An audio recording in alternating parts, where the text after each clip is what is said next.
If everyone could take their seats, please. Oh, okay. We're going to get started.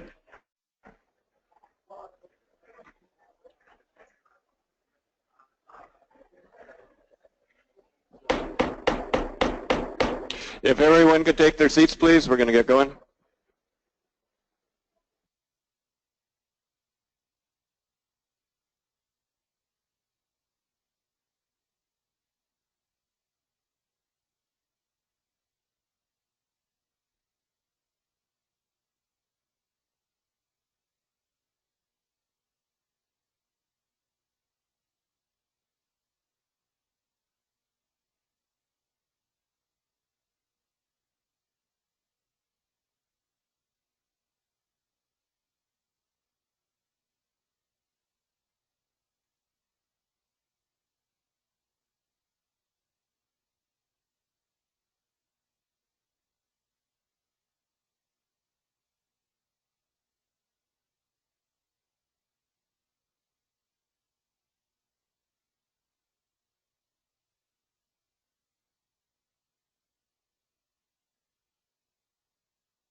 Good morning, everyone.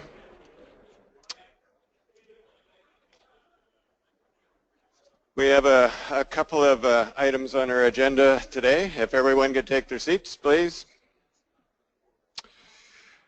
Going to switch up the agenda a little bit. Yeah, Dan's saying do this. Thank you. Can I have your attention? We're going to change the agenda a little bit. We commissioners have had quite a bit of discussion over the last 3 days about a number of items that we thought would be best to put out as motions and recommendations. Linda's going to start with one, and then I have a couple that I'm going to read out. We're just going to be bringing them up, but are they ready to go, Steve?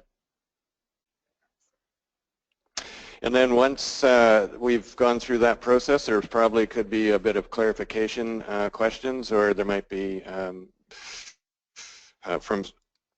that need to be identified. And also within Canada, we have an e-log that's being developed that we would like to implement as well this year, and Jake's going to speak to that particular item. And once those pieces of business are concluded, we are going to move into the agenda on hearing from Conference Board first, followed by PAG, and hearing each of their respective reports and deliberations on catch limits for 2017, along with the regulatory proposals.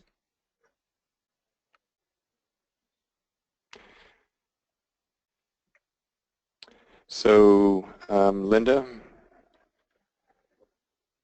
over to you.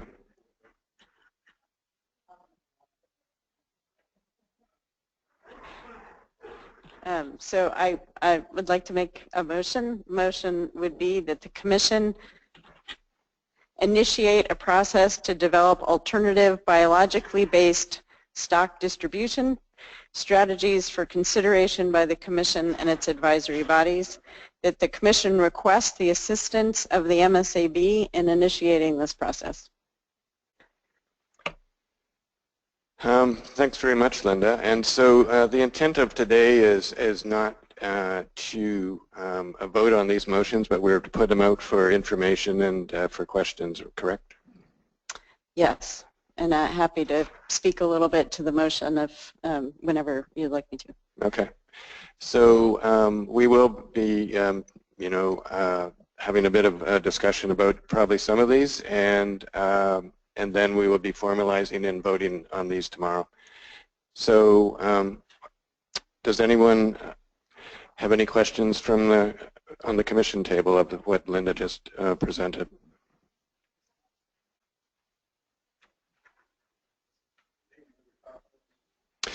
Yeah, so Linda, if you wanted to provide a little bit more of a background to it.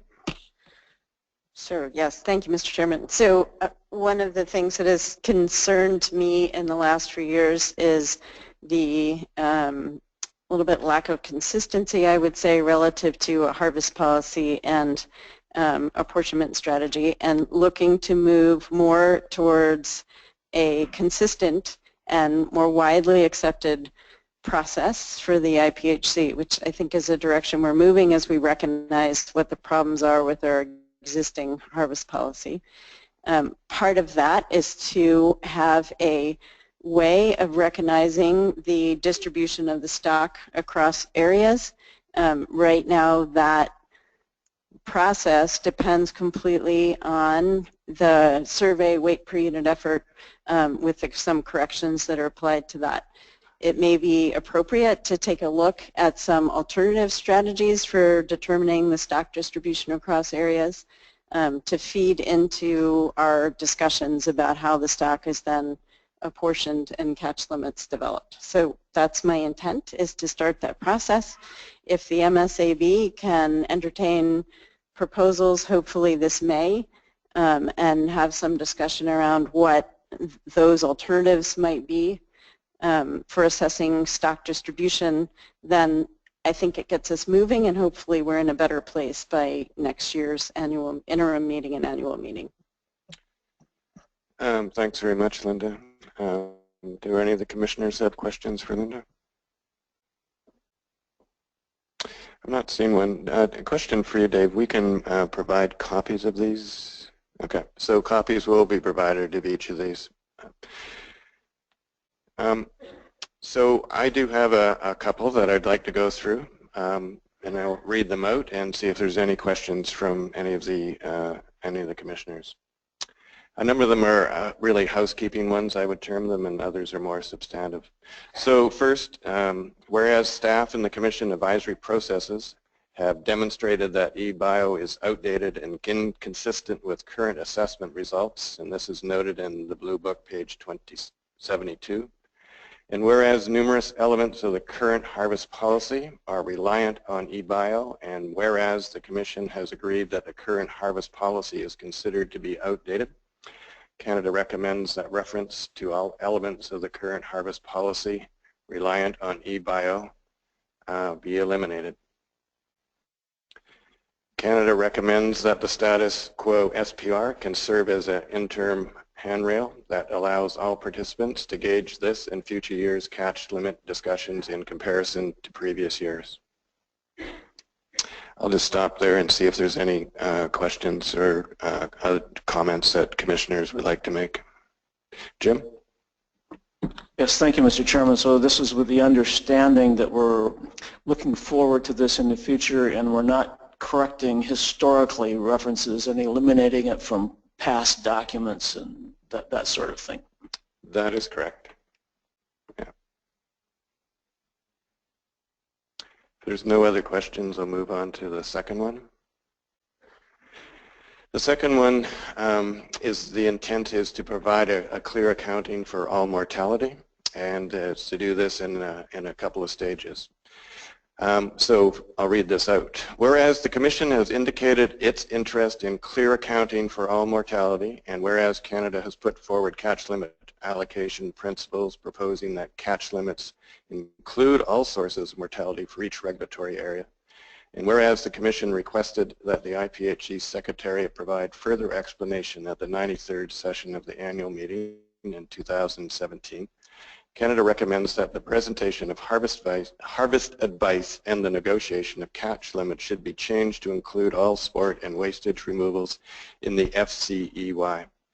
As a step towards more comprehensive and responsible management of the resource that will result in the negotiation of TCEYs. The intent here is not to do this obviously at this meeting. This is to do this in the future. Any questions from commissioners? Jim? Thank you, Mr. Chairman. I'm anxious that this not confound regulations any more than necessary. I believe that the U.S. has regulations that, for example, for charter boat activities that stem from FCEY and the way it's identified in areas 2C and 3A right now. So those are details that are going to have to be worked out, and whether it's easier to change our regulations or whether we make up a new acronym is not clear to me at the moment. I agree in principle that we ought to display the total removals by area in this manner, but I'm just concerned that by changing that acronym we might mix something up. So I think we need some latitude to have the staff work that out as we go forward. Yes, I think that's a good idea for sure, Jim, and we'll get some staff direction to see if there are complications by doing this. Linda? Thank you. My understanding is that while we would focus on setting TCY, there would be a necessity for this body to also approve FCEY. But I think what you want to do is to make sure the focus is at the TCEY level and that sport and wastage are included. So the FCEY would follow from that. Well, the intent would be that the sport and wastage would be included in what we're calling right now FCEY. So that leads to the problematic result that we would not set the charter then based on that new FCEY. So we may have to use lowercase letters or something in order to be able to identify the old one. But I'm happy to let that be worked out as we go forward with the main idea here. Yes, I think there could be a couple of complications, but I think there's clear benefits as well, not just from being clear about what we're negotiating on, but my understanding is there's been a couple of occasions within, I think, 2C where the non-guided has occasionally been beyond what was forecasted, and some years it's been under what was forecasted, and so that allows for probably some flexibility within harvest and within 2C. But I think your point, Jim, is that there needs to be a bit more discussion about how this could be accomplished in future years.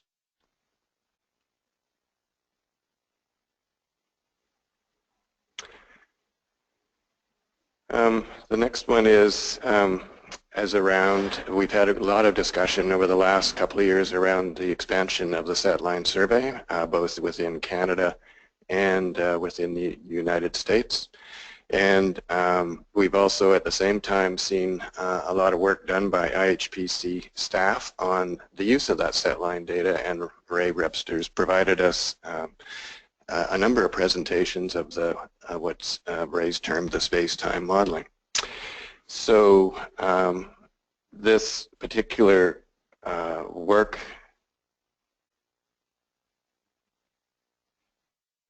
actually I skipped one, didn't I? Yeah. I'll close off on this one and then come back to the third one. Sorry about that. Sorry for the confusion, Steve.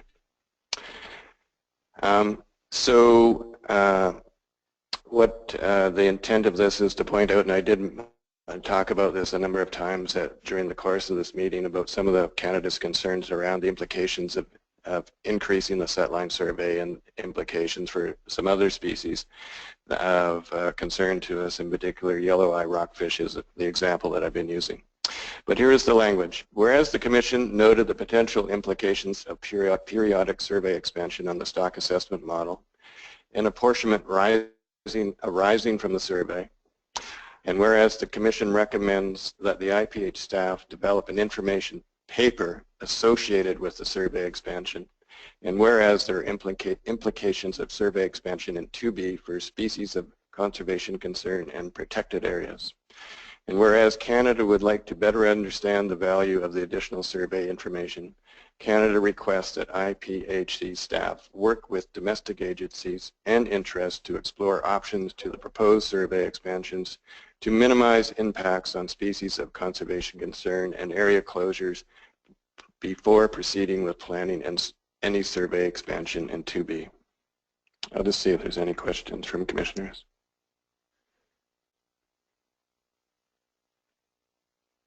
Not seeing any. I'll go back to the one I skipped over. So This particular motion deals with the interest in having a stronger collaboration with the North Pacific Fishery Management Council. Over the last couple of years, there's been a much closer working relationship between the Council and the IPHC. We have overlapping interests, and I think the intent of this particular motion is to further that collaborative work. And so I'll read this out. Whereas Canada acknowledges the importance of the Council working cooperatively with the Commission on halibut management, Canada recommends that the existing ad hoc meetings between Council members and the Commission be formalized into a standing body that meets regularly to provide direction to the development of a coordinated relationship between the Council and the Commission. Such a body should consist of commissioners from both countries and Council leadership. I'll just see if there's any questions from commissioners. Linda? Thank you, Mr. Chairman. I do have a question about your intent with the word formalized, whether that suggests we are setting a committee in place that will have its own staff and become a body sort of standing forever. What does formalized mean in your motion? No, it certainly doesn't mean that the intent is to create a third body that would have its own staff and create another piece of governance or hierarchy around this. The intent was to formalize the process that we've had. I'll use the word ad hoc, but maybe not the most appropriate, but where we have had meetings and appreciate the dialogue that we've had with the North Pacific Fishery Management Council, both in a variety of settings. Most recently, we did have a meeting with the Council roughly a year ago at their Seattle meeting. And the intent is to put some more structure around that, but certainly not looking to have some sort of secretariat or any sort of staff that would go with this type of, and that's not the intent of this motion.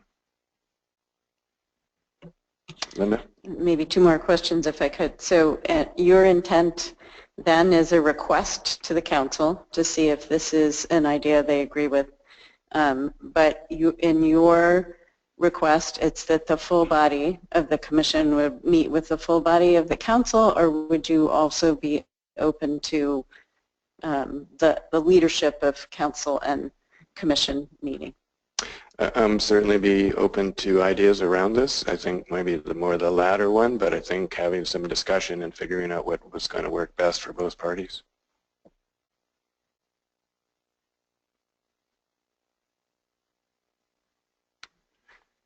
Not seeing any more questions. I'll go to the final one. So whereas apportionment has connotations broader than stock distribution that are not reflected of its meaning in the IPHC context, Canada recommends that the term apportionment be replaced with the terms stock distribution or stock distribution model or modeling.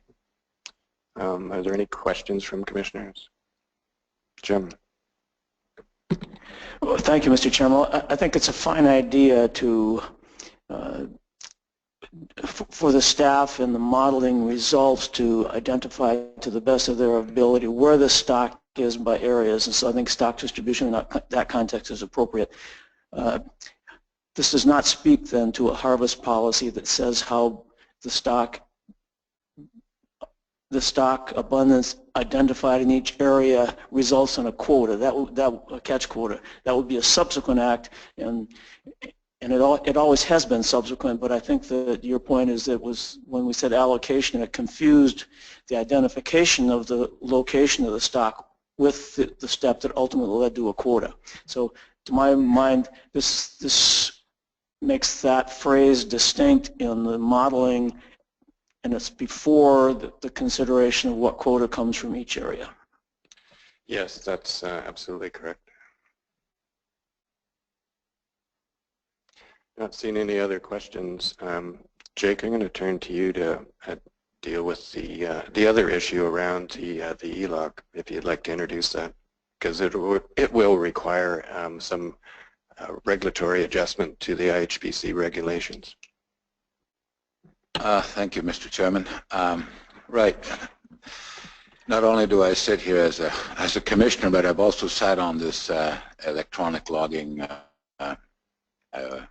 monitoring subcommittee, and along with our service provider, as you know, Canada's the hook and line industry is 100% electronically monitored, and we're moving forward with an e-log system which has been developed and is pretty much ready to go. And it's of news to me this morning that what Paul just reiterated too, that it has to go through some regulatory proposal or an action, I suppose. Anyway, just to give you a brief update, the conference board here, the e-log pretty well mirrors our today's paper log, and although it's not a mandatory program, I mean, we're still able to have the option of either submitting paper logs and or the electronic version of it. We piloted it last year, and it's ready to move forward this year, of course, if accepted. To me, it's a very user-friendly and a far more efficient way of getting accurate information out there in a timely fashion.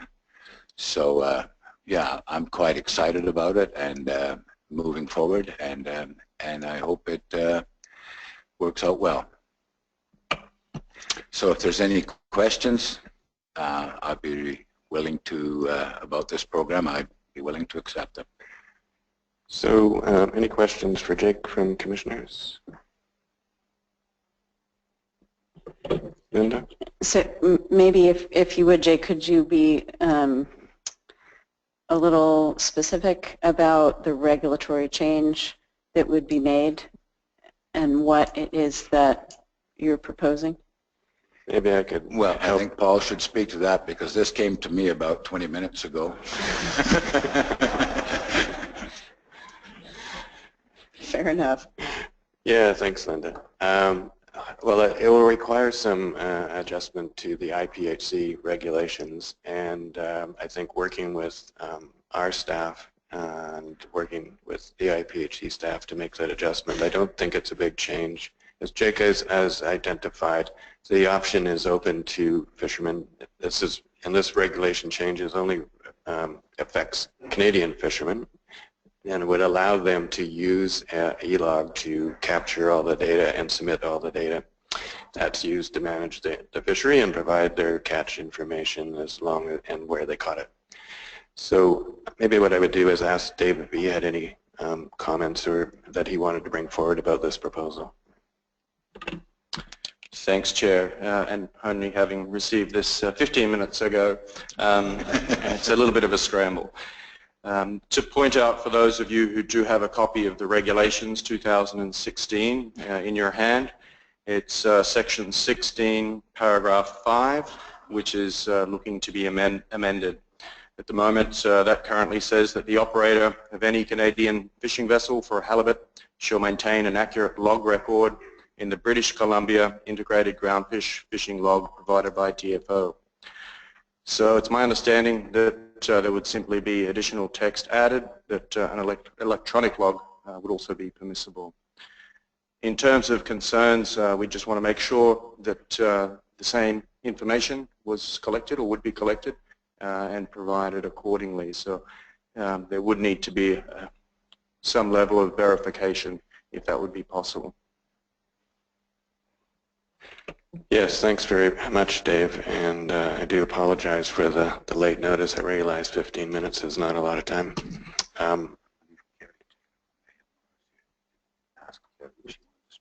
Yeah. Adam, did you have anything else that you wanted to add? No?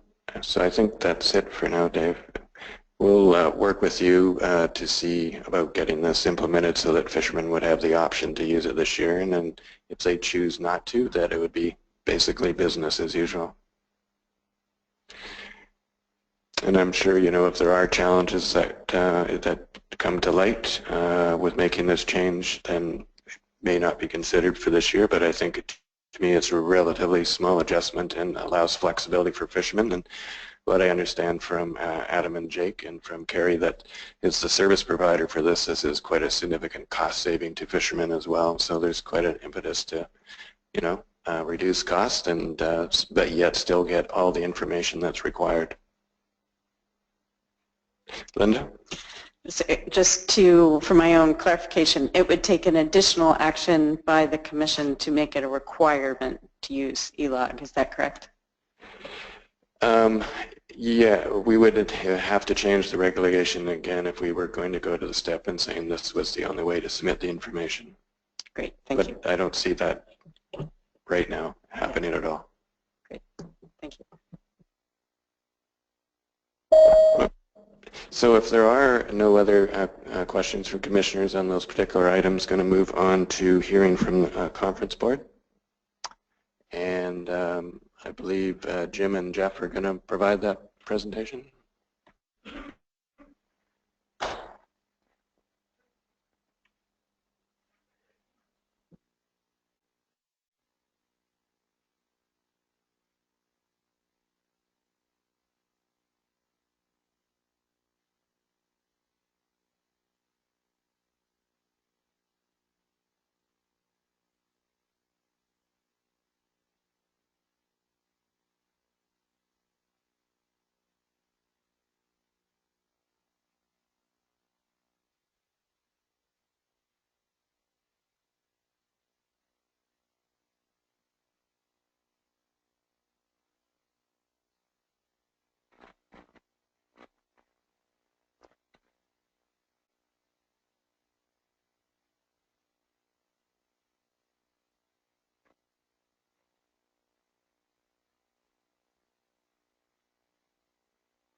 Good morning, Commissioners.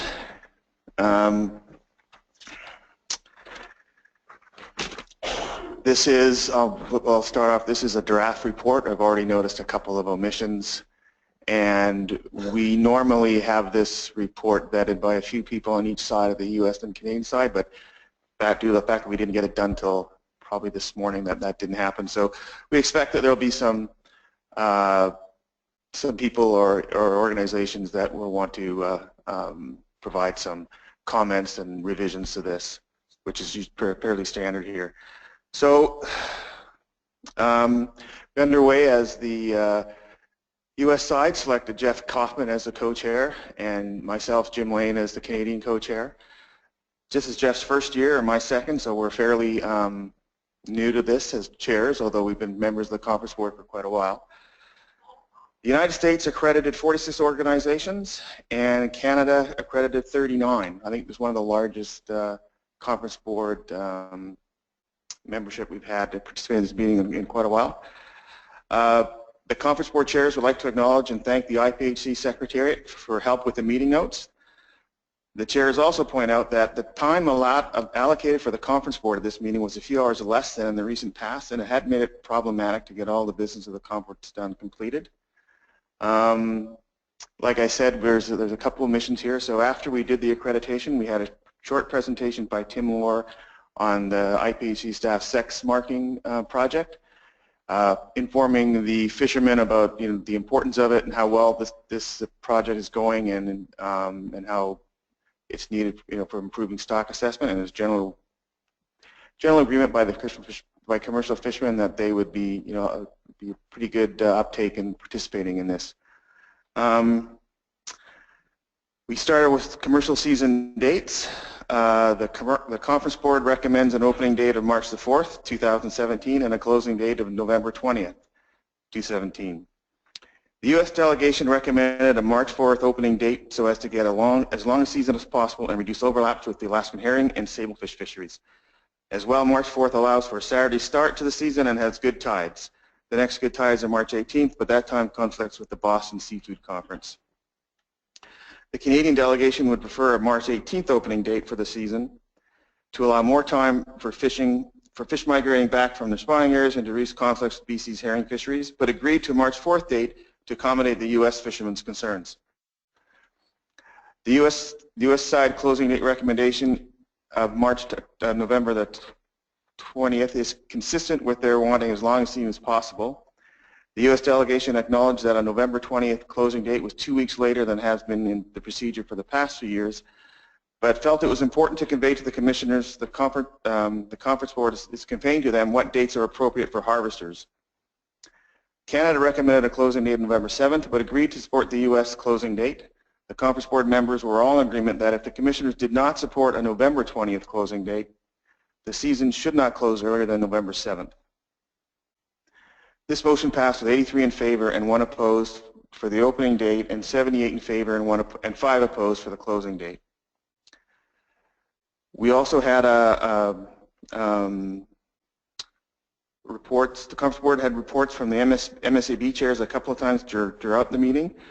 The MSAB chairs requested the conference board recommend to fill people to fill MSAB vacancies with the understanding that a new North Pacific Fisheries Management Council representative would be nominated by the council in advance of the May meeting. The conference board made 3 nominations to replace recent vacancies on the MSAB. Martin Pace for Canada as the recreational for the recreational sector, Sports Fishing Advisory Board and the Halibut Committee Chair. Robert Hawkins is a Canadian commercial to-be harvester, and Dan Flavia as commercial 2C harvester in Alaska, the Alaska Longline Fishermen Association, and a longtime participant at the conference board. Catch limit decisions. The conference board adopted the following catch limits for 2015.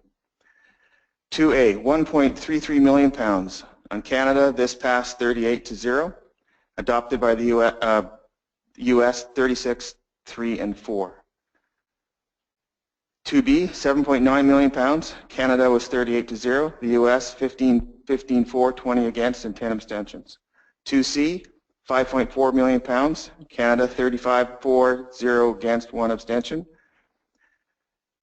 And American side 37-4, 4 against, and 4 abstentions. You'll notice that not all the time do the votes add up to the total number that we accredited. This is some people are either left or out of the room when the votes are taking place, so that's the reason for that. Area 3A, 10.25 million pounds. Canada 13, 5, and 18. The US 36, 2, and 8. 3B, 3.335 million pounds. Canada 7, 12, 19. US 29, 6, and 10. 4A, 1.345 million pounds. Canada 33, 0, and 5. The US 39, 2, and 6. 4B, 1.185 million pounds. Canada 34, 0, and 4. The US 42, and 2. 4C, D, and E, 1.735 million pounds. Canada 36, 0, 2. The US 42, 2, and 10, for a total of a FCEY of 32.455 million pounds. For the discussion, the consensus for 2A, the consensus of the harvesters in the northern areas of 2A is fishing was great in 2016, but was even better in 2017. Fishing time was constrained by high catch rates, making managing the 2016 2A TAC challenging. Fish were abundant as well as being more broadly distributed. For example, instead of just good fishing being restricted to the 10 to 12 hotspots has been the norm, good catch rates were experienced outside of these areas as well. They point out that in general their commercial WPUE were better in 2016, and the drop in WPUE observed in the data reflected the derby style fishery rather than actual abundance in Area 2A. 2A representatives also want to point out to the Commission and staff that their fishing area is large relative to their allocation in TACs. When the Commission set TACs for 2A below 1.25 million pounds, it makes it extremely difficult to execute their catch sharing plans. While they're not suggesting the Commission set 2A TACs above what is sustainable, the abundance of halibut observed by fishermen is not reflected in the Commission's 2016 2A, TAC, or the set line surveys. 2A strongly believes the set line survey does not represent halibut abundance and the distribution between the 100 and 150 fathoms between Neah Bay and the Columbia River. They respectively request increasing survey stations in the aforementioned area and depth. 2A representatives of California stated the placement of the survey stations below San Francisco was a waste of time because it believed there was no halibut biomass in this location. 2A strongly urges that 12 proposed additional stations be located south of San Francisco, be located into the 100 to 150 fathom edge between Neah Bay and the Columbia River. 2C representatives pointed out that 2A is at the end of the line of migration, which is an important consideration when looking at impacts and sustainability. 2B. The message coming out from 2B commercial fishermen was fishing was incredible this year and fishing has never been this good for years. This was in spite of halibut fishery not being able to fish in many of the traditional grounds due to conservation concerns for other species such as yellow eye rockfish, Picassia rockfish, and glass sponge reef areas.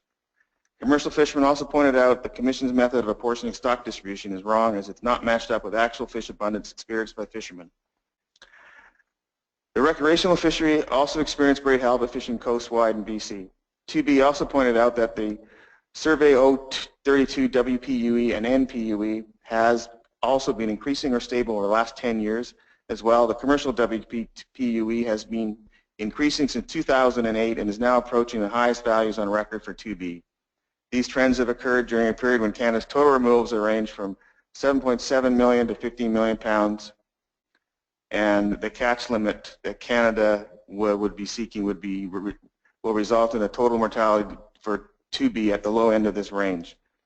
So I'll just take a minute here to say this year we had a general discussion of catch limits with all the areas before putting motions, getting people's their thoughts about what their area was.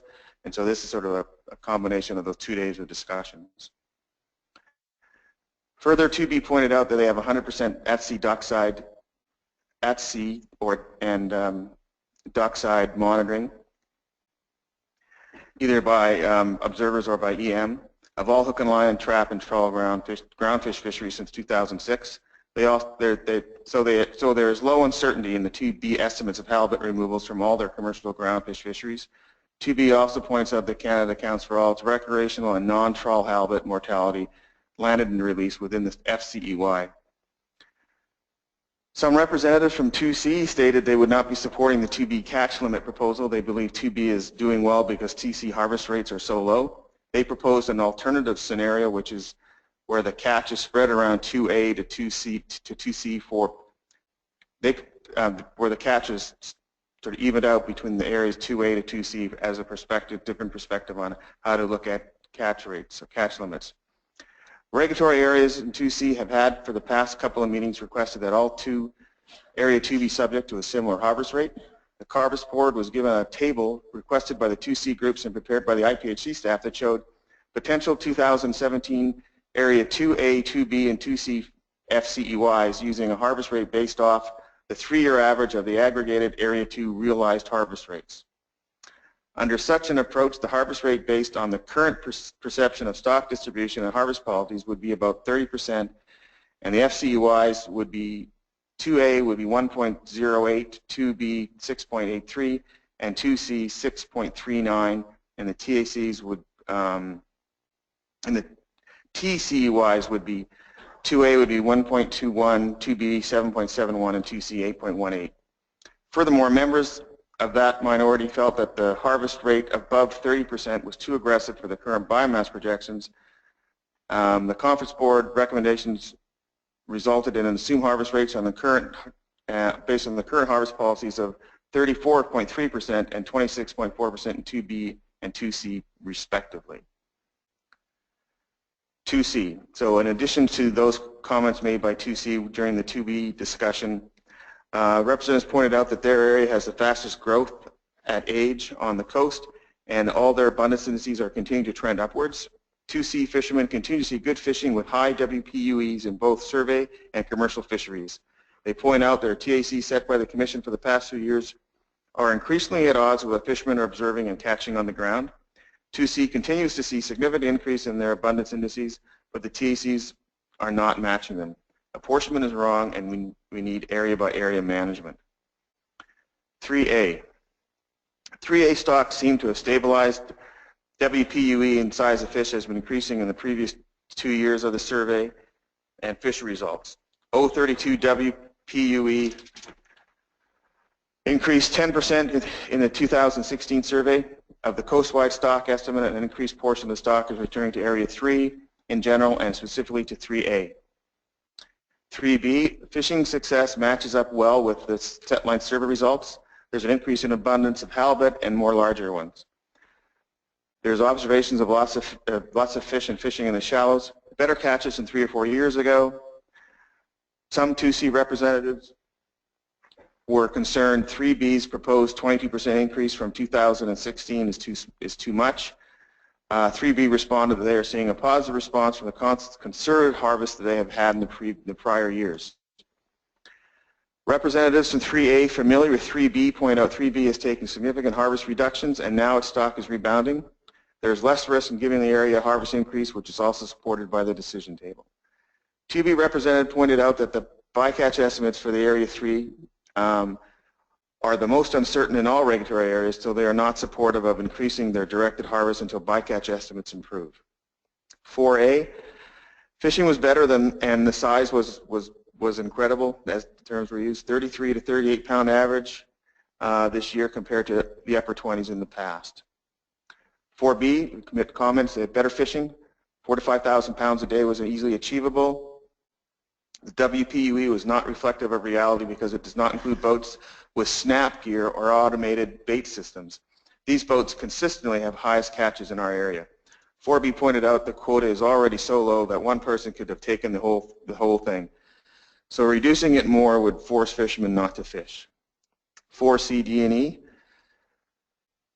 4C, D&E fishermen reported good fishing, especially when there was no whale predation. Their biggest challenge is dealing with the weather. They also pointed out their entire quota is so small it can easily be caught in a matter of days, even with just one small boat. The cost of living is high, and this is an important source of income. The representatives of 4C, D&E pointed out that bycatch is being handled, albeit slowly, and significant reductions in bycatch have come from the efforts of the Amendment 80 fleet. This sentiment was also expressed by some of the representatives of 2B. Note, the Deep Sea Fishermen's Union and the North Pacific Fishermen's Association wanted to be on record as not supporting any of the catch limit proposals as they deviated from the blue line, and the blue line was their highest acceptable level of risk. So general comments by the conference board. The conference board had a general discussion on the range of catch numbers without generally debating catch limits. And then the meeting, then we were left for that was the first day. The following day the catch limits were made by area and the total coastwide catch limit was discussed. So the idea was to look at not only the individual area catch limits but also the total as a whole, as was requested by the commissioners in 2016. There was not consensus within the conference board that the proposed coastwide catch limit was appropriate. A proposal was put before the conference board to reduce the coastwide proposed catch limit proportionally by 5%, but disparities between the FCEY and the TCEY issues resolved in the proposal being withdrawn. Catch limits were then discussed and voted on area by area. Bycatch. The conference board invited Glenn Merrill of the National Marine Fisheries Service to address the membership. Subjects covered by Mr. Merrill included deck sorting, observer coverage rates in the Gulf of Alaska and the Bering Sea, and electronic monitoring. Regarding electronic monitoring, Merrill made it clear that EM will be used for real-time catch accounting rather than for enforcement. EM is currently being tested voluntarily by the hook and line and pot vessels. The North Pacific Fisheries Management Council will implement EM for hook and line vessels between 40 and 55.5 feet in 2018. The conference board then invited Mark Fina and Chris Woodley of the Amendment 80 fleet, bottom trawl, flatfish catcher processor fleet, to present on their bycatch avoidance plan. The discussion included topics such as fleet description, deck sorting, discard mortality rates, observer training, and tagging studies conducted from their vessel. In general, the Conference Board was receptive to the Amendment 80 bycatch reductions, use of best practice, and incentive programs. The Conference Board also then made motions on bycatch. Whereas at the January 2012 IPHC annual meeting, the IPHC approved a commissioner-led initiative focused on a better understanding of the implications of the current levels of halibut bycatch to explore possible actions to address these concerns. And whereas the Commission developed and approved the following specific objectives to gain a better understanding of the amount of halibut bycatch occurring in each regulatory area, to gain a better understanding of the impact of bycatch on the conservation and allocation of the halibut resource and on the available harvest, to explore options for reducing the overall level of halibut bycatch, and to explore options for mitigating the impact of bycatch in one regulatory area on the available harvest in another regulatory area.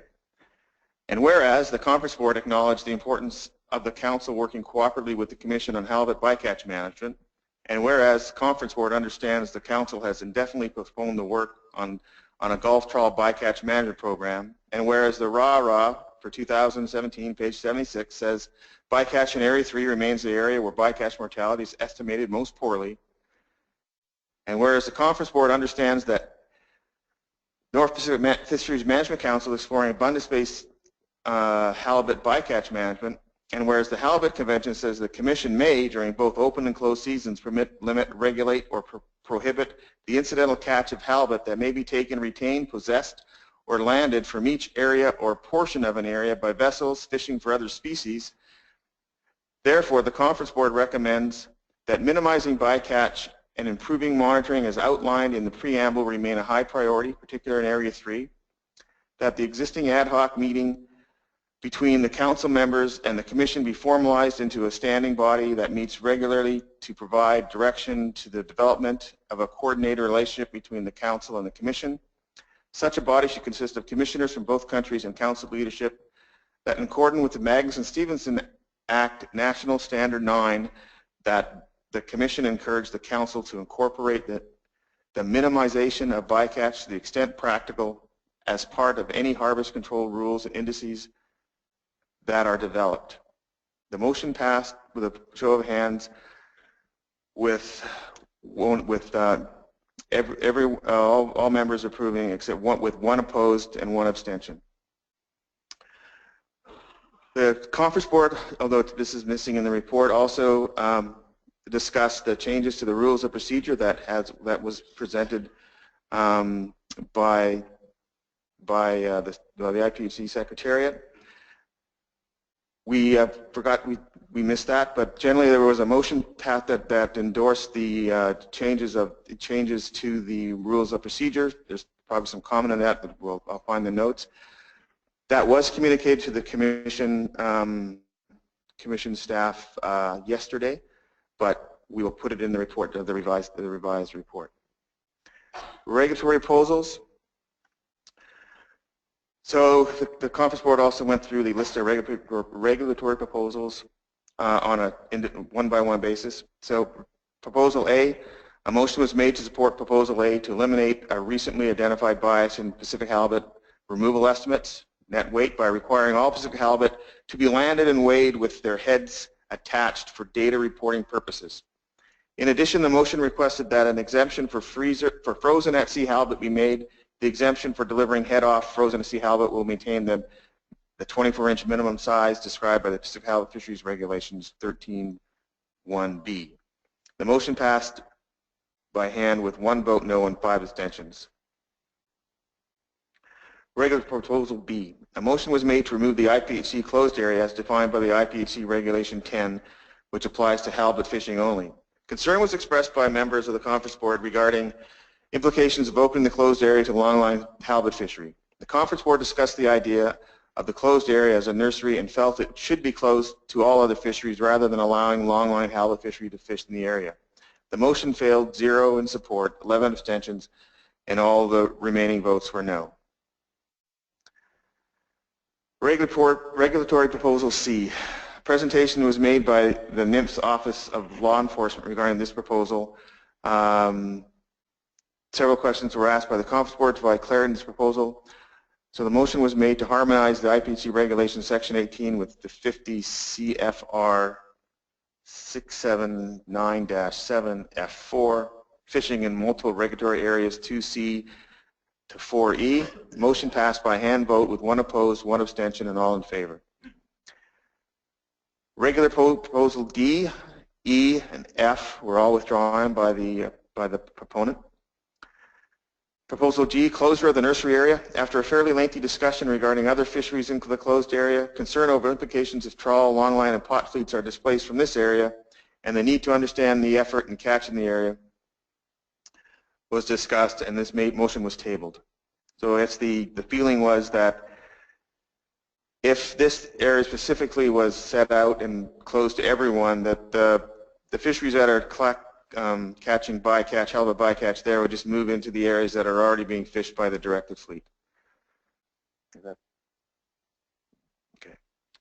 Regulatory H, and H, I, and J, and K, and L, and M regarding domestic management issues for the recreational fleet, with no action was taken. And as well as N.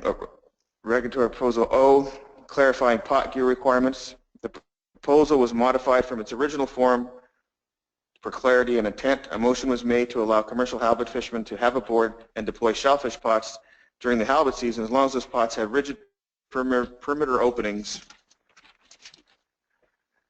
that do not exceed 36 inches. This proposal does not alter or supersede any other regulations placed for the area that pots are deployed. Due to the last-minute modifications by the author of the proposal and maker of the motion, language was included that clarified that staff would review the proposal in 2017 and potentially take action in 2018. The motion passed, no opposition, 5 U.S. members and all Canadian members abstained. Regulatory proposal P, size limit clarification. The following motion was made. Proposal P should be adopted if commissioners approve regulatory. If the commissions approve a regulatory proposal A as amended by the Conference Board, there may be some overlaps with this proposal. Recommend the IPH staff review the content of both proposals if approved and reconcile any redundant language. Motion passed by hand vote, 2 in the U.S. and 1 on Canadian abstentions. All other voted in support. The meeting was adjourned at 5:15 yesterday afternoon.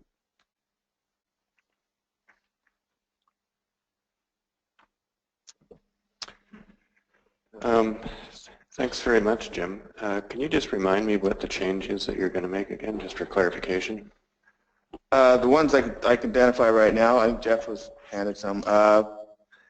Tim Moore presentation that happened on the first day, the ROP discussion and recommendations that was made yesterday that sent to the Commission. Mr. Chairman, seems we made an error on page 3 of the minutes, and it should be under 3A. It's listed as 10.25, and that should be 10.225. So the numbers total as shown.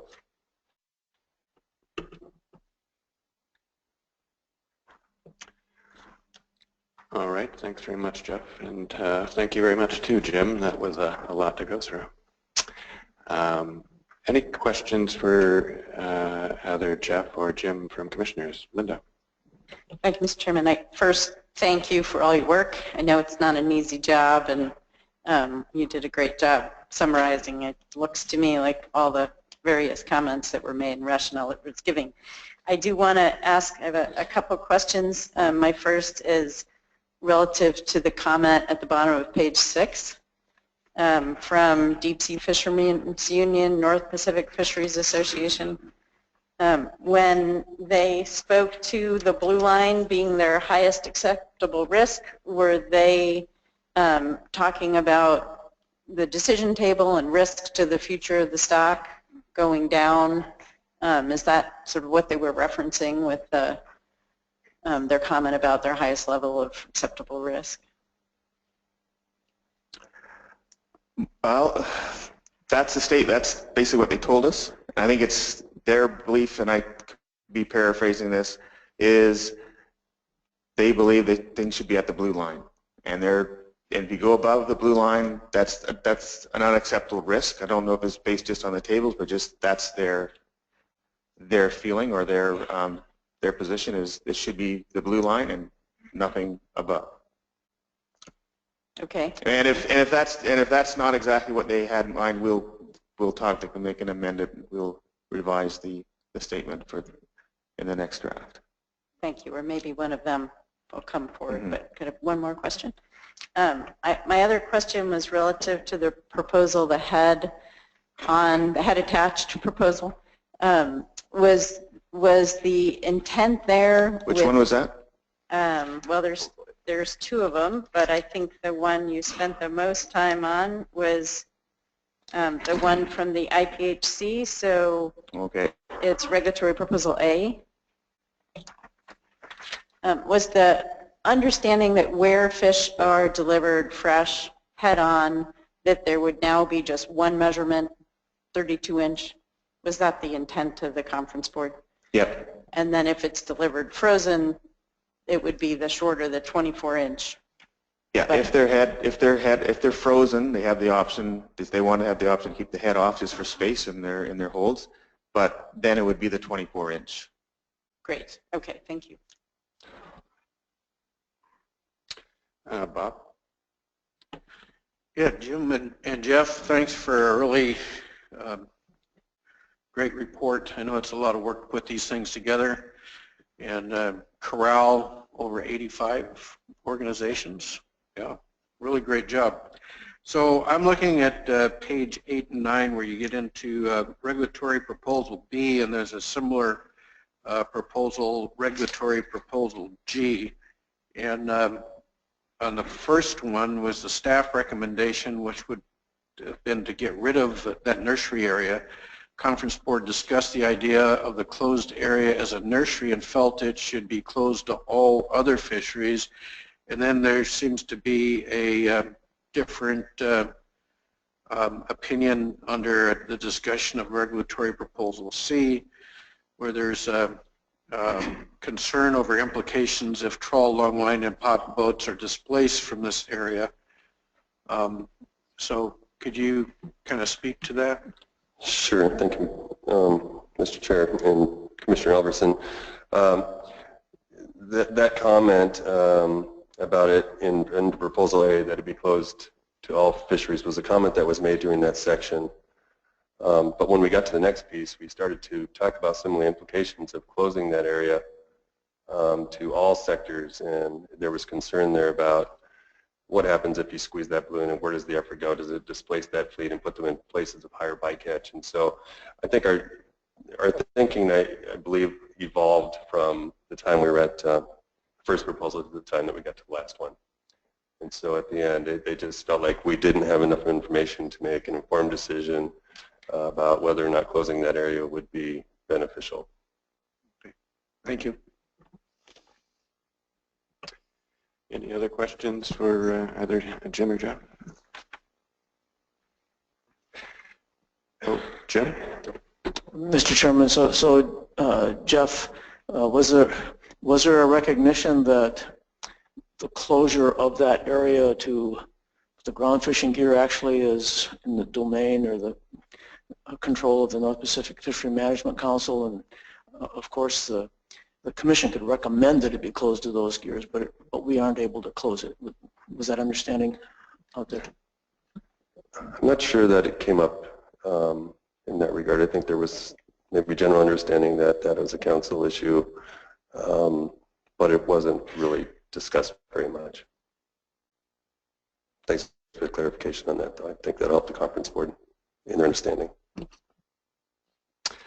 All right. Well, thanks again. It was a very comprehensive report, and as Bob said, a lot of effort to get a view put forward and expressed and down on paper in a short order. Thank you.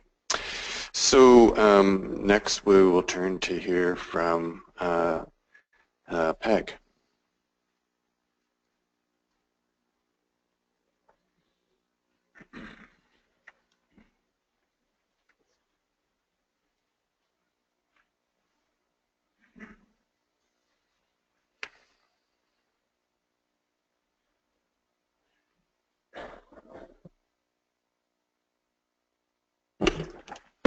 Good morning. I trust everybody enjoyed themselves last night, and anyway, we have the PAB report. I would like to say that we received some pushback last night and also pushback from our members as to our name change. So I don't know where that came from, but we're having trouble getting our tongues around it. As a tradition in PAB, when the meetings are in Canada, we have a Canadian chairman, and a vice chairman is a United States citizen, and then of course reversed when we're in the United States. The Processors Advisory Group convened about 1:30 on Tuesday, January the 24th. Hannah, President, myself, opened the meeting with a call to order and introduction of all present. There were 17 companies in attendance on the first day and 19 on the second day. And the first day had 7 Canadian companies, 10 U.S. companies, and on the second day, still the 7 with 1 proxy and 12 from the United States. The PAB reviewed the changes to our terms of reference and rules of procedure and concurred. I'd also like to state that this is a bit of a draft as well, because there was a few errors, and there will be a final report coming. As required by the PAB rules of procedure, when I've already said that. Had a bad night last night. The PAB would like to thank several individuals who responded to our request for further information and explanation on a variety of subjects, and especially we would like to thank Laura, Lori, and Jay Lee for attending our meetings during the course of our meetings and rounding up Dr. Stewart and Dr. Hicks and Jamie Cohen and Tim Lower to give us some clarification. We'd also like to thank Rachel Baker from the NIMS, Martin Page from the Sports Fish Institute, Mark Fina from the Alaska Seafood Group, Robert Jones from the Northwest Indian Fisheries Commission, and especially Robert Morvell from NIMS Law Enforcement, who is prepared to stand by during the catch limit discussions.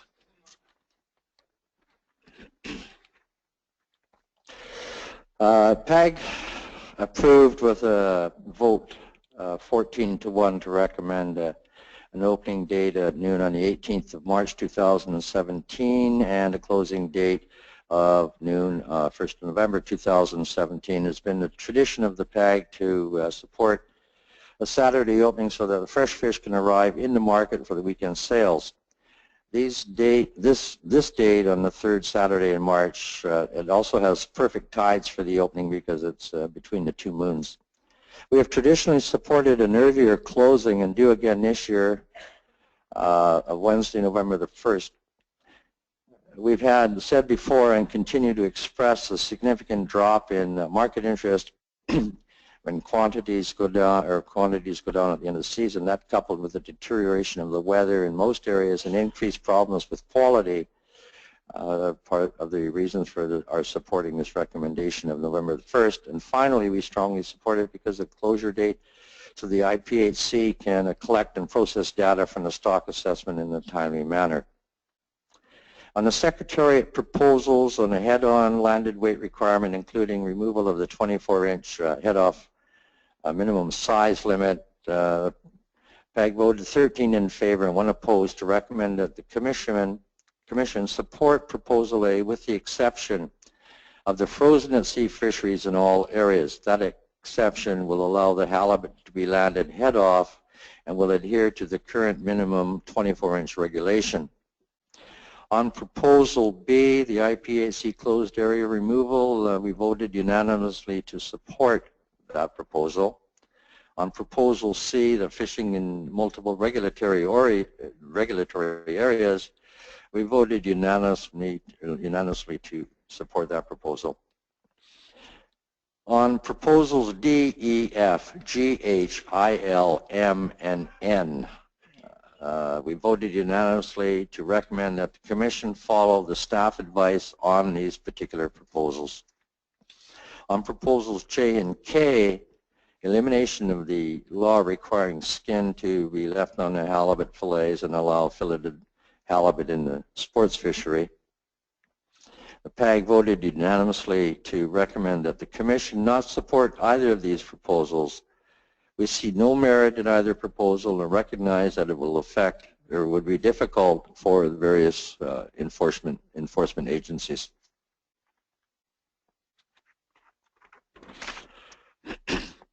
On Proposal O, clarification of the use or possession of pot gear while fishing for halibut, we voted 15-1 to recommend that the Commission support Part 1 of this proposal, which is the clarification as to whether halibut may be targeted with pots, but we took no action or position on the second part. On Proposal B, on the size limit clarification, we had addressed this, or we felt we had addressed this in Proposal A.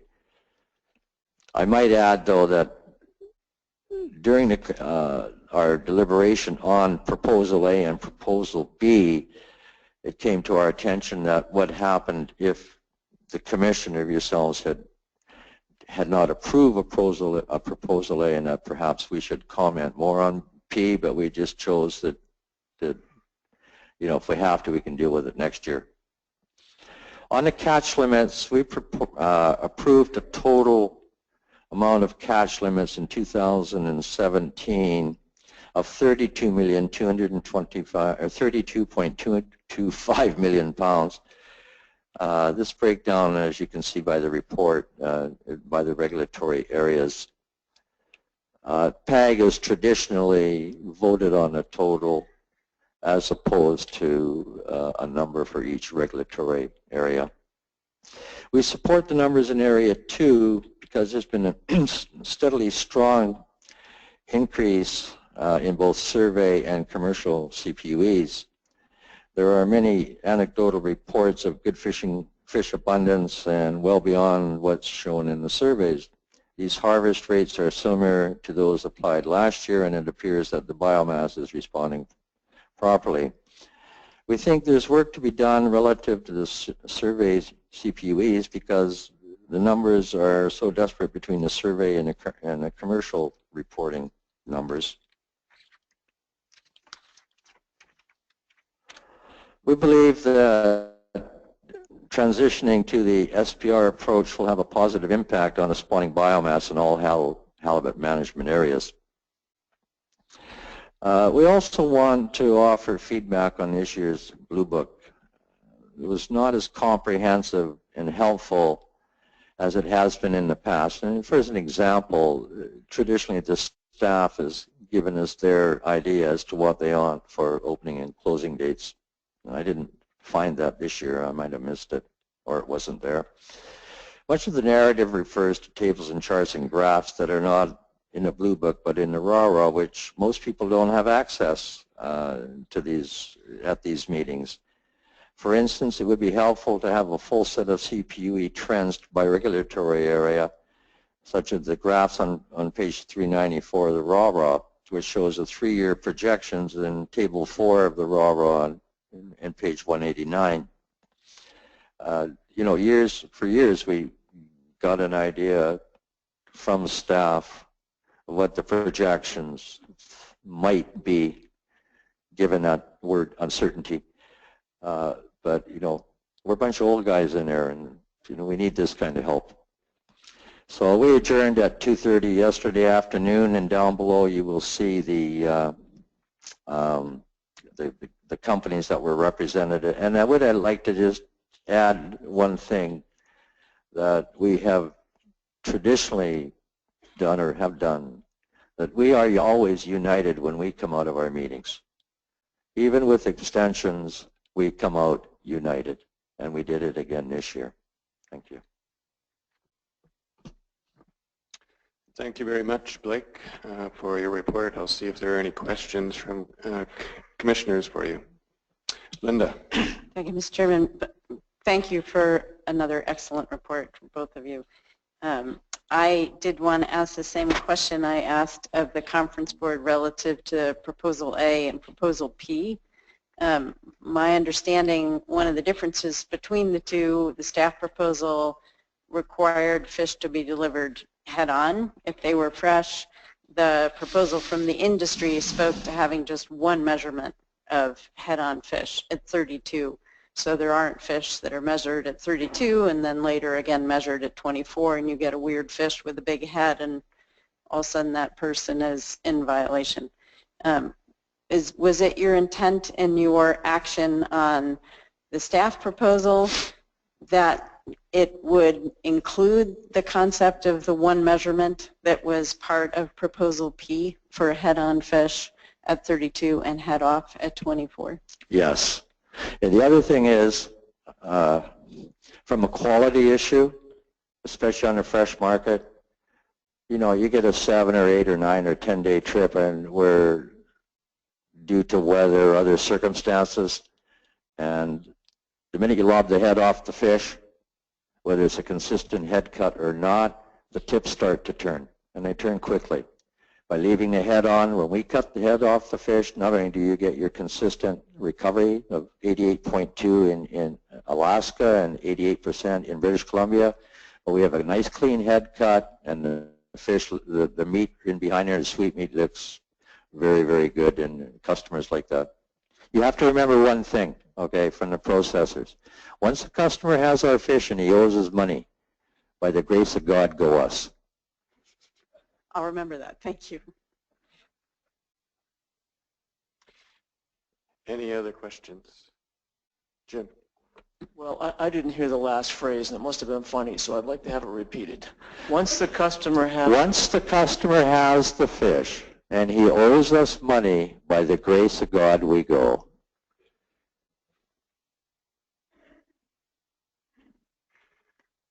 Well, maybe that's a good comment to end on.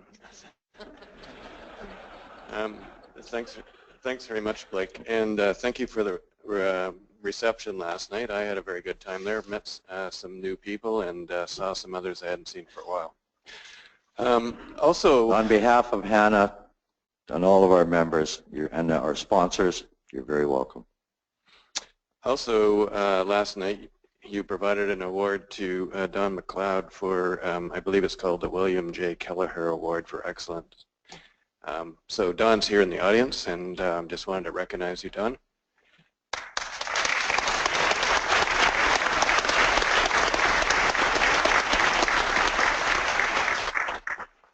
I've had a long relationship with Don as well, and we have had this processors, BC Seafood Processors Association that the department would get together with occasionally, and I always knew when Don had something that was on his mind, he'd say something along the lines that to put a finer point on it.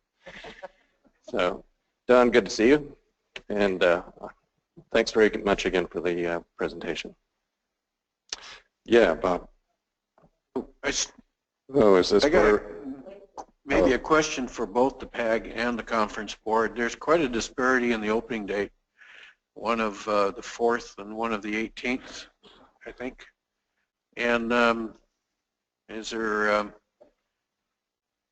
you guys got together, have you or didn't get together, or you have comment on those, at least on your date? Again.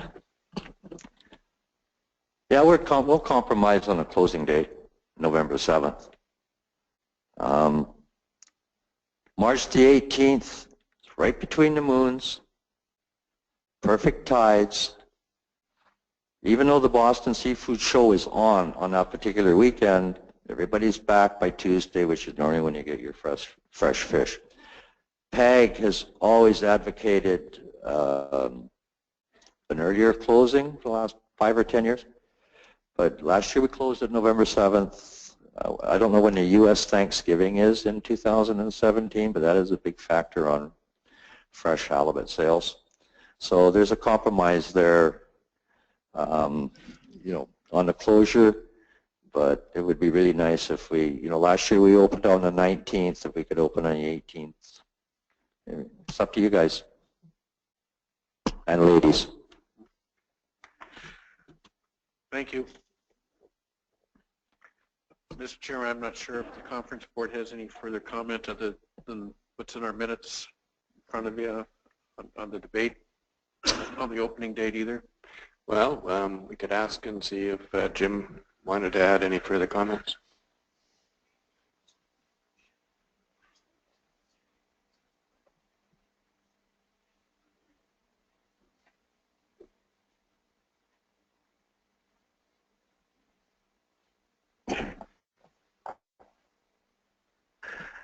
Thank you. Well, you heard the discussion. There was, the U.S. side was very strong on a March the 4th opening to get as early as season as possible. Good tides. Canada generally, they expressed they would prefer to have a later opening, but very quickly said, you know what, we're going to support the U.S. proposed opening date of March the 4th and have a very it's basically a unified position on what the opening and closing dates are going to be, as opposed to having split dates depending on which sections. We did not consult, or we do not, there was no attempt to consult either by someone with the PA or the PAB of what their opening dates were. I suppose that may be something that we could remember to do next year, but in the past, it's not been all that successful or fruitful for both sides because they're looking at the thing from quite a different perspective. And so to get them to be, consensus on those things when you have, the groups have two different interests. So it's very hard to get a consensus on those type of issues. So Jim, I'm having trouble finding the date opening. Was that date also a Saturday? It's in the discussion point. All right, thanks, Jim. So that concludes the presentations, but now we'll see, are there any questions online, Steve? No questions online, but there is one question from the room on the conference board report. Okay. Tom Marking. Let's take that now.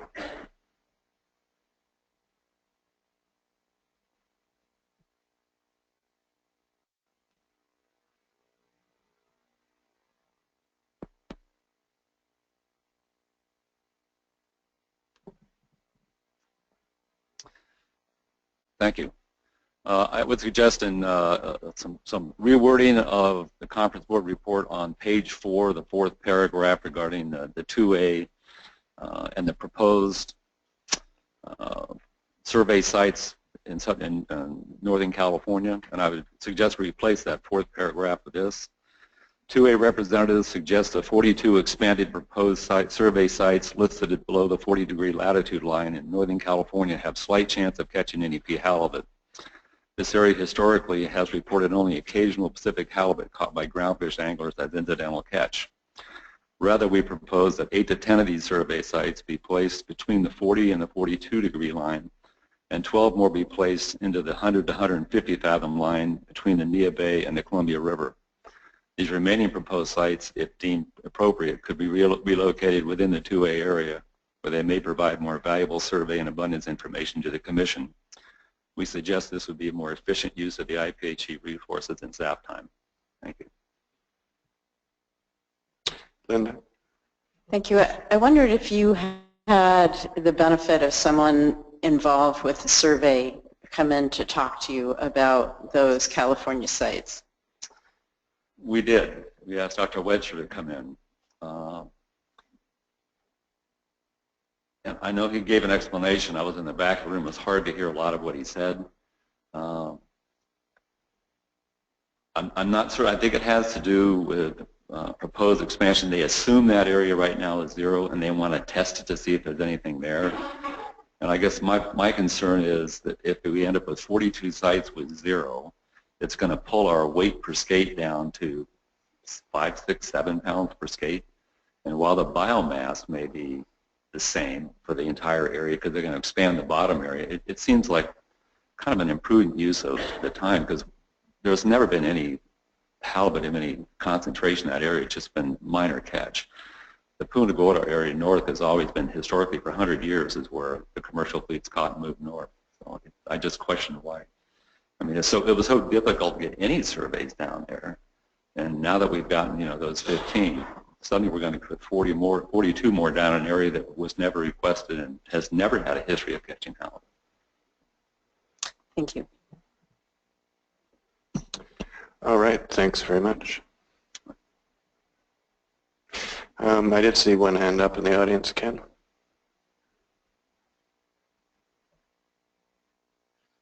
I missed the sheet going around this morning because I was having breakfast. So anyways, we've obviously had quite a busy couple of days there in there, and one of the comments that I had in there is that being a commissioner is not an easy job, and we're not here to make your job easy for you. And seeing as how we have a couple new commissioners, I'm going to attempt to make your job a little easier for you when you go in the room today and make some decisions. So when we've been going along consistently for quite a while here, using different things, Jim's comment this morning was about we're not going to get rid of the stuff in the past. Well, there's a lot of things that we can learn about the past. That's a very wise comment. And in 1985, there was a scientific report produced by the Commission. And the last paragraph of that report, and basically that report showed that the larval halibut in the Gulf of Alaska passed through into the Bering Sea, and that they migrated out. And in the last paragraph, it says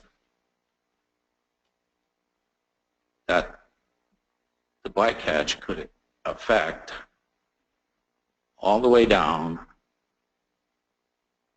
as far as California. So we've known that since 1985.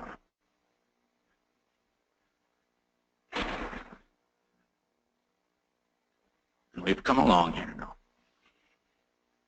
to today.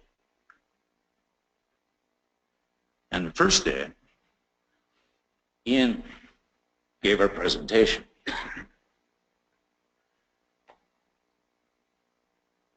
And we came up. I came up and I asked Ian, is that a rational or an irrational decision? And Ian said, well, I guess it's irrational. And I said, yeah, I think it is, and I think Ian's a pretty smart guy. And I think we got a lot of smart people here. And some people have got letters behind their names and in front of them. And one of them is Ian. And there's a bunch of fishermen in that group that only have letters in front of their names. There's the odd one that has a letter behind their name, but not a lot. Say, Ken? Well, the letter in front of my name, letters in front of my name. Say, Ken, you were going to make our job easier. Yeah, I am. And it's got to do with the new commissioners up there. Awesome. If you could get to your question, that'd be great. Okay. Well, the letters in front of her name give us a ticket that says we've gone to school and we can run a boat. We're licensed to run that boat. Well, we've been running boats for a long time. A lot of those people in that room. And our office window has been, however high my wheelhouse window is off the floor of the ocean, and it moves.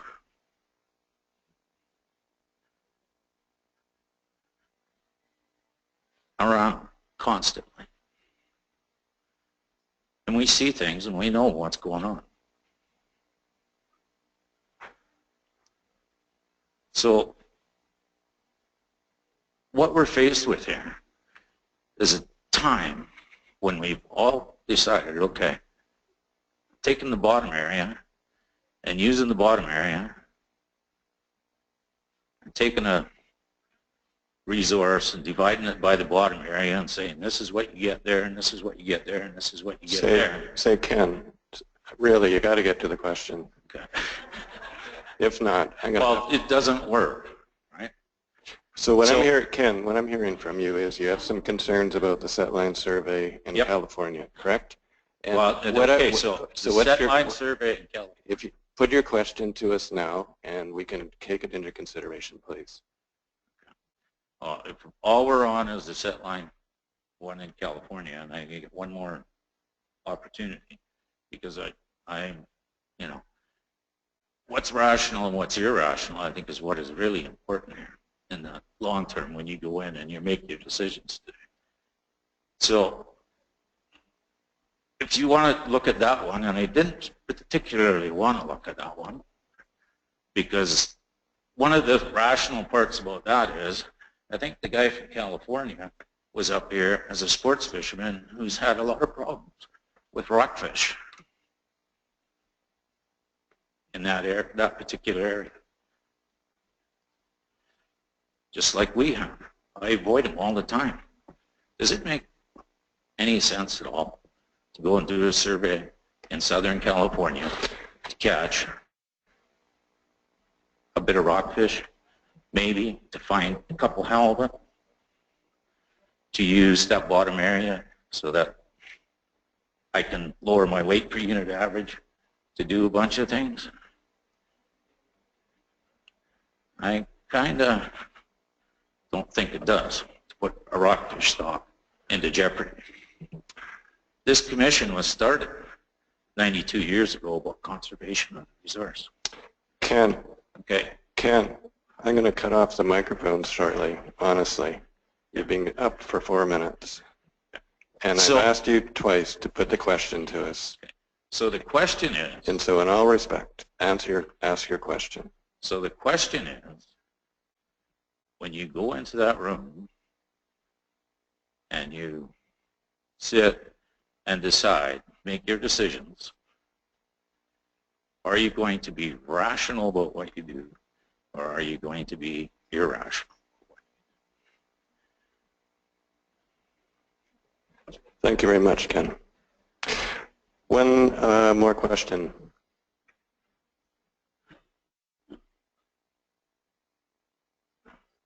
I'm Matt Allward with North Pacific Fisheries Association. So I just wanted to clarify our position on catch limits.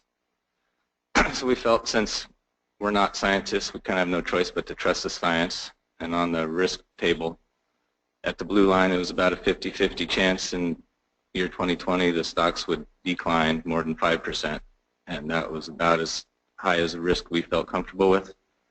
At the level 44 million that we total removals that we chose, it's about a 72% chance of it stocks declining by year 2020, and that's way unacceptable for us.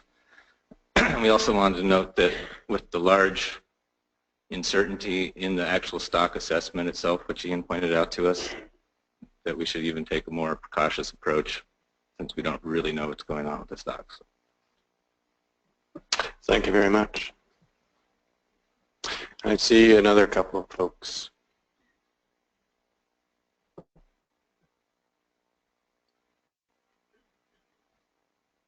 Morning. Simeon Swats off the Tribal Government of St. Paul. We just wanted to comment on the closing date right now for November 20 here. If we could have a rest of that time to, you know, hang out. On the way I always look at things is when I'm fishing, every day is a Monday. It's 8 o'clock in the morning. Every day is a Monday. You know, if it's nice, we go. We deal with so much bad weather up there in the Bering Sea. We'd appreciate the later closing date. Thank you. Thank you very much.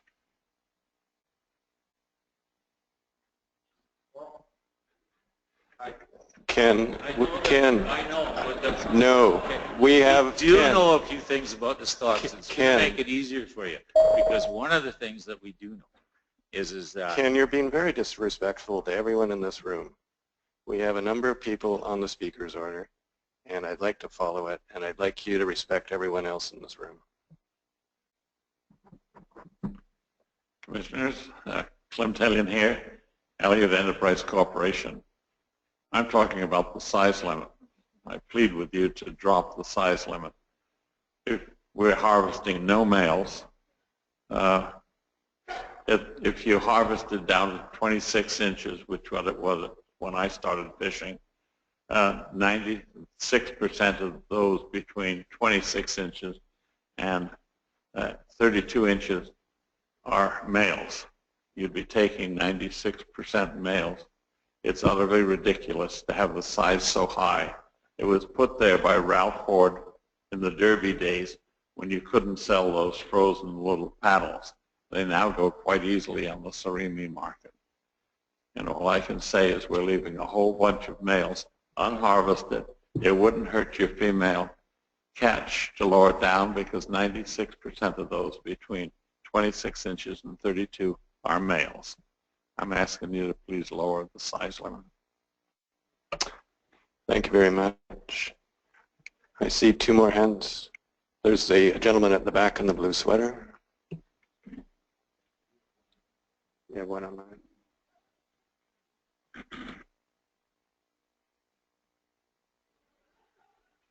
Pretty good walk to get up here. I wanted to mention something about what I preferred for an opening date, and I'm kind of along with the processors on the later date, 18th, I think it is. And the reason for that is, in the past, that those early openings, we do find some halibut that still have spawn in them, and I think that was the concern of the scientists at one time when they were talking that I think that was that February date we went, last day of February or something. And also the processors, some of them aren't online that early and they don't like to crank their purchasing plants up. And I think we need all the competition we can get for pricing. And that later date, most of them are cranked up and getting ready for salmon. So I'd support that 18th. Thank you. Thank you very much. Was there anyone else? Yep.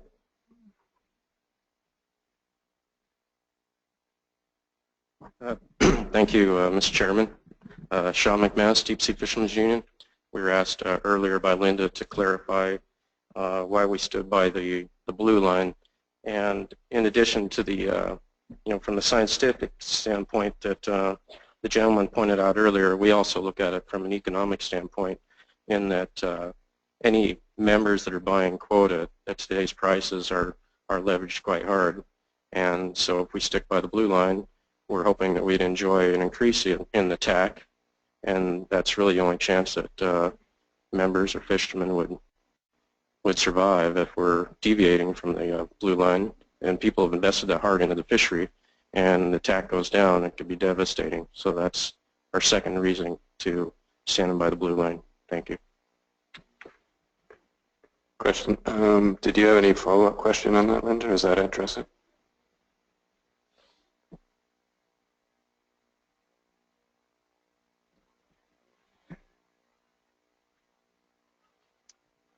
Thank you, Mr. Chair, Commissioners. My name is Garrett Elwood. I represent some young fishermen of Western Alaska, all of whom have purchased quota in either 3B or 4A. I basically just want to support Blue Line. I've owned a stake in 3B since 2002. I purchased them when I was 18, and it's been quite the ride since nearly 20 million pounds that year, down to 2.746 this last season. For me, the science has been working in Area 3B. On the other hand, basically supporting blue line for Area 4A would be recommending a cut. However, in good conscience and being that it has been working in Area 3B, we've seen an increase of over 28% in our weight per unit of effort in the set line surveys the last 3 years. Our average size fish has gone up a pound, and the style of fishing that many of the more experienced fishermen in 3B favoring shallow water fishing. The fishing's good and it's getting better. I think that we're going to see that show up in the extended surveys in 2019. So I'm not ready to go up to the SPR status quo. I think it's too much, but we've been following the science, and we're the only area to actually take blue line last year. I support the blue line. Thank you. Thank you very much. Steve, you said there was someone online? Yes, thank you, Mr. Chair. A question from Malcolm Milne online. He says, he notes that page 2 of document 7 states the stock is projected to decrease gradually over the period from 2018 to 2020 for removals around 40 million pounds. The risk of stock declines begins to increase rapidly for levels above 40 million pounds of total mortality, becoming more pronounced by 2020. And he says, I'd like to see a level of removals that allows for a stable spawning biomass, not an over 70% chance of more than 5% decline. Thank you for your consideration. All right, and if there's no more public comment, I'm going to adjourn for 15 minutes. Oh, Bob. So, Mr. Chairman, yesterday under our one of our finance agenda items, it was done publicly, but the conference board was going on simultaneously, and so they may not be aware that we supported an expansion in the Area 2A area for survey work, and I saw a graphic of that. I was wondering if maybe tomorrow morning, I don't know if something like that it's premature to put something like that up that people might be able to see up on the screen, but I thought it was very interesting that what the staff had already put together. Can we do it now? Not right now, but after the break. Yes, thanks, Chair. We could certainly put some general points up, but I just hesitate about putting the maps up just at this point while we refine that proposal. Thanks. Thanks, Dave. So with that, we'll take a break for 15 minutes, and then we'll come back, and what we'll see is Jamie will put up and go through the catch limits for each regulatory area that we just heard this morning from Conference Board and PEG, and then Dave, you can provide some statements around the 2A survey expansion. Thank you.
Dean?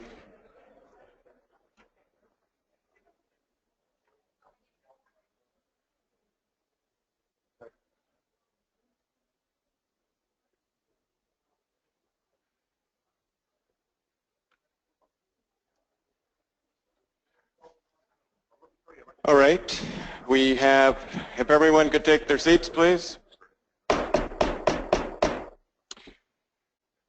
We have a relatively a short agenda item here, and then we're going to break until the afternoon.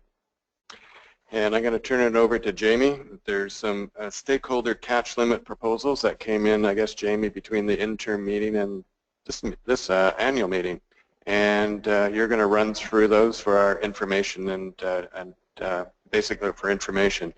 And Dave, just to confirm the piece around the 2A set line survey, we're going to leave that for the afternoon. I think your staff are still putting some information together, so rather than rushing that, we'll leave that until the afternoon as well. And so we would be back, once we break here, we would not be back in this room until 1:30 for a finance and administration session, which is an open session, correct? All right. And for folks that don't have their agenda handy, there's a couple of items there. One is looking at IPHC rules of procedure, and there's some proposed amendments to those rules of procedure. And then also we're going to hear from Steve around performance review, update on progress regarding the implementation of the first IPHC performance review and its recommendations. And then planning for the second IPHC performance review is the third item. And then finally, we would hear from the IPHC staff on communications and outreach. And so that's what's scheduled for this afternoon, starting back in this room at 1:30. Have I missed anything, Dave? So over to you, Jamie. Good morning, Commissioners. I will go over the 2017 stakeholder catch limit proposals. This is agenda item 7.4. The paper associated with this agenda item is Proposal Q, and I'll remind you that on Tuesday when I presented regulatory proposals, I referred to this presentation on Thursday that would go over stakeholder catch limit proposals. Quick reminder on process. Catch limit proposals are submitted between the interim meeting and December 31st every year, and then they're reviewed at the annual meeting here for commissioners to take into consideration when they're making their final decision. We received 8 proposals this year. I'm just going to go through them briefly as an overview, but I'll direct you to Proposal Q, which provides the full details of each. So for Proposal 1, came in, it was from Doug Hatfield, and it was to protect spawners coast-wide. Proposal 2 from Luke Fanning is also coast-wide. It's to reapportion at 2016 levels, so the status quo, and not to shift fish from Area 2 to Area 3. Megan O'Neill and several others from PVOA and other associations and processors made several recommendations on the harvest policy and not the apportionment, but the stock distribution recommendations. Those are for Area 2 with a focus on Area 2C, and I'll just read the punchline to their paper. Again, I encourage you to read all of the full proposals. Their proposal states, until the Commission identifies an appropriate SPR for the halibut stock, catch limit adjustments in Area 2 should not be made at the expense of catch limits in other IPHC areas. Proposal 4 was from Daniel Smith, a commercial longliner in Area 2C. His proposal says to continue to slowly increase the quota. Proposal 5 is also from Area 2C from Robert Mosier. His is to increase the 2C catch limit by 10%. Proposal 6 from James Whitethorn, also from Area 2C, is to increase the 2C catch limit to 8.22 million pounds with the commercial catch limit at 5.03 million pounds. Proposal 7 is from Luke Fanning, also Area 2C, to increase the 2C catch limit to 5.32 million pounds. And Proposal 8 from Paul Ewing, also from Area 2C, is the same as you saw in Proposal H under regulatory proposals, and I would comment that that one is more appropriate to consider as a regulatory proposal. Oops. And that's all I have. All right, thanks very much, Jamie. Are there any questions for Jamie from commissioners? Linda.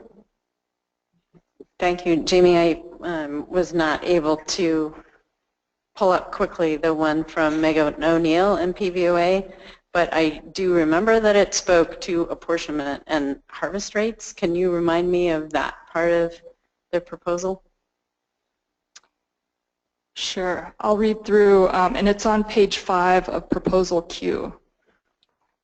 Recognizing that the harvest policy has been under evaluation for 93 years, the Area 2C U.S. fishermen recommend IPHC commissioners and advisory bodies consider fishery WPUE and number of fish NPUE trends in addition to survey data when setting 2017 area-specific catch limits.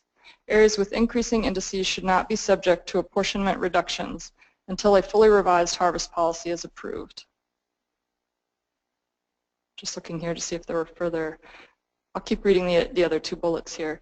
Establish reasonably consistent net harvest rates across all of Area 2 and Area 3A, so no one sub-area receives an excessive share of removals above the blue line in Area 2. The 3rd bullet is provide the necessary guidance and staff resources to the MSC and MSAB process to produce recommendations on a new IPHC harvest policy and apportionment strategy prior to the 2018 annual meeting. Any other questions for Jamie?